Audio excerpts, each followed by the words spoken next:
The Enclave CineHome Pro. This is a very interesting soundbar system with, wait, what's that? Oh, it's not a soundbar system? I mean, kind of looks like one. It's not. Oh, okay. So the soundbar haters might actually enjoy this video? Probably not. Okay, cool. Yeah. I got this.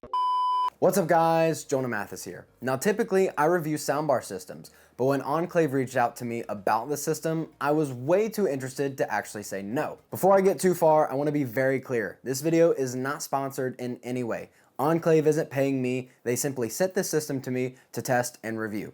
All these opinions are my own. If you appreciate the transparency, then I'd appreciate it if you'd smash that like button really quick. It would help my channel out tremendously. Thank you very much. The Enclave Audio CineHome Pro is a 5.1 channel wireless surround sound system. It has 3 front channel speakers, left, center, and right, 2 rear surround speakers, a 10-inch subwoofer, and the CineHub, which is the brain of this system. This is what allows all of the speakers to be completely wireless and only require power. The Enclave CineHome Pro is a THX and WiSA certified home theater system. THX is renowned as the definition of world-class audio, and being THX certified is reserved for only products that offer outstanding performance, quality, and consistency. WiSA stands for Wireless Speaker and Audio. Prior to trying this system out, I had only heard of WiSA, but never actually used a WiSA certified system. Let's talk about the different components a little more. The 3 front channel speakers are identical in size, while the surround speakers are slightly shorter. All the speakers can be mounted to the wall or on stands. The 10-inch front firing subwoofer is massive and weighs in at 26.6 pounds. Again, the speakers and subwoofer only require power, so you have much more flexibility with where they can be placed without worrying about speaker cables. The CineHub is the wireless transmitter for this system. Simply connect it to your TV via HDMI or digital optical. It's using HDMI eARC, by the way. There's also a 3.5mm auxiliary input, but I wouldn't suggest using that. What really surprised me is how well this system is protected when they ship it. They use cardboard edge protectors to reduce the chance of anything getting damaged while shipping. I haven't seen any other manufacturers do this, so props to you, Enclave. Setting up this system is very simple, but can take a little bit of time with all of the power cables you need to plug in. The speakers and subwoofer all have rocker switches on them, so make sure all of those are flipped to the on position. Connect the CineHub to your TV via HDMI or digital optical, preferably HDMI of course, then connect the CineHub to power. Once you've done all that, it's time to open the Enclave remote app on your phone. Now where this system differs from others is that it doesn't actually connect to your home network or Wi-Fi. So this app simply uses Bluetooth to find and connect to the CineHub. Once you've done all this, it's probably a good idea to run a firmware update on this system. The process took about 9 minutes for me, so go grab a cup of coffee or something while you wait. I really like the interface inside the app. It's very simple and easy to use. Could possibly use some updating as far as how it looks, but functionally it's great. You can change the input and adjust the volume levels from the home screen. What's awesome is that it allows you to manually adjust the speaker distance from the main seating area and adjust the levels of each individual channel.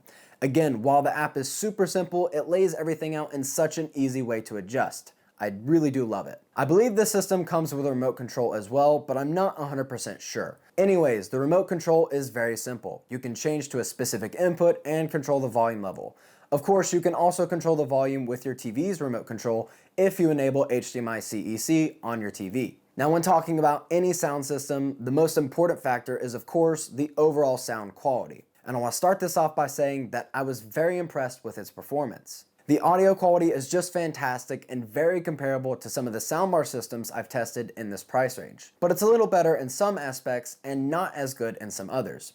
I did a side-by-side comparison of the Enclave CineHome Pro against the Samsung HW-Q950T. Both systems retail for about the same price of $1,600 at the time of this recording. The greatest benefit from this system is that you can spread out the front channel speakers more, which in return will widen the front soundstage. This is where most soundbars struggle because the front 3 channels are typically contained within a single bar. With this system, you can place the front left and front right speakers as far apart as you need to, depending on your room layout and size, of course. This is where the CineHome Pro completely outshines any other soundbar system out there. While it doesn't support Dolby Atmos or have any upward firing speakers, it completely engulfs you with sound. The system gets extremely loud with little to no clipping at all. I could really only get it to do this when cranking the volume entirely too loud for my own comfort. I always like to test different systems with movies like Avengers Infinity War and Mad Max Fury Road because they have phenomenal audio and it gives me a pretty good idea of what the system is capable of. The dialogue is crystal clear.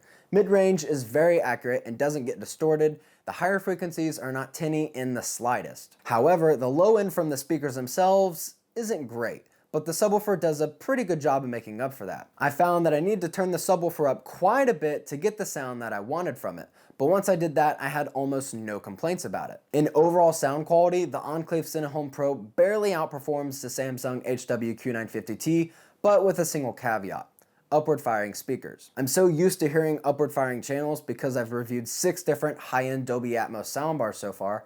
Check out that video, link in the description if you haven't seen it already. Upward firing channels can make a big difference if you're in an optimally shaped room.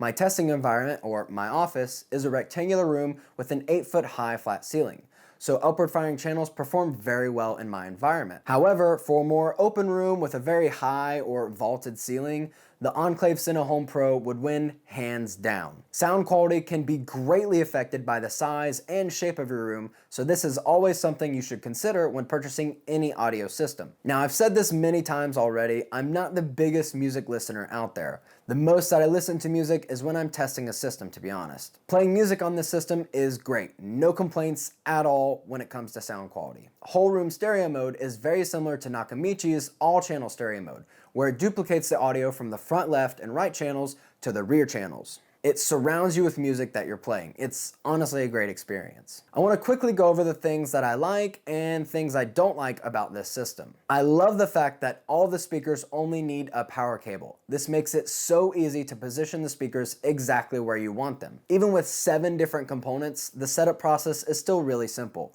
When you power up the system, everything pairs up almost immediately. The wireless connection is solid. I haven't experienced any drops, pops, or static from any of the speakers or sub.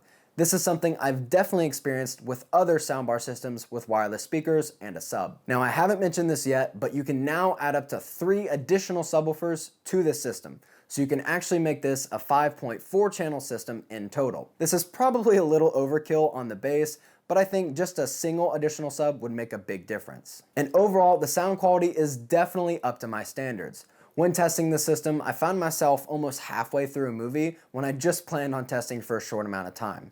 It's that immersive and it sounds that good that I just didn't want to stop watching. Now for some of the things that I don't like so much. The power cables poke out from the back too much on the front 3-channel speakers. This could make it slightly more difficult to mount them to the wall or on stands. As you can see, I had to add some foam blocks to the back of the left and right channel speakers so that they were flush on my speaker stands. I can imagine mounting them to the wall could be a little more troublesome. The lack of Chromecast or AirPlay for wireless audio streaming is a bummer. Of course, you could always do this through your TV or connected media device, but having wireless casting built in is extremely convenient for some people. Now, this isn't really Enclave's fault, but I really wish there were some upward firing speakers integrated into this system somehow. This is more of a personal preference. I know this isn't a big deal for everyone, but 3D audio has been my normal for many months now, and not having it just feels kind of odd. I wish there was a display of some sort on the CineHub. A small LED screen that displays the current input or volume level would be very helpful. And lastly, the supported audio codecs isn't up to par with other systems in this price range. This system only supports Dolby Digital Plus, Dolby Digital, DTS Digital Surround, Dolby Pro Logic 2, and PCM. The reason I have issues with this is because it doesn't support lossless or uncompressed audio. If it had support for both DTS HD Master audio and Dolby TrueHD, then it would be perfect in this aspect. Maybe this is something they can add in the future, but I'm really not sure. Wyza Technology is capable of playing these audio codecs, but this could be a limitation on the hardware itself. Other than these small things, I actually really enjoyed this system. I honestly think it's a great product and worth it for the price, as long as you're okay with no Dolby Atmos or DTS:X support. And that's gonna do it for this video. I'm trying to grow my Instagram page some, so if you use Instagram, make sure to give me a follow at JonahMathis_YT. If you wanna see more videos on sound systems, smart home tech, and more, make sure you click that subscribe button and ring the bell to be notified when I post new videos. Thanks for watching, and I'll see you guys in the next one. Bye.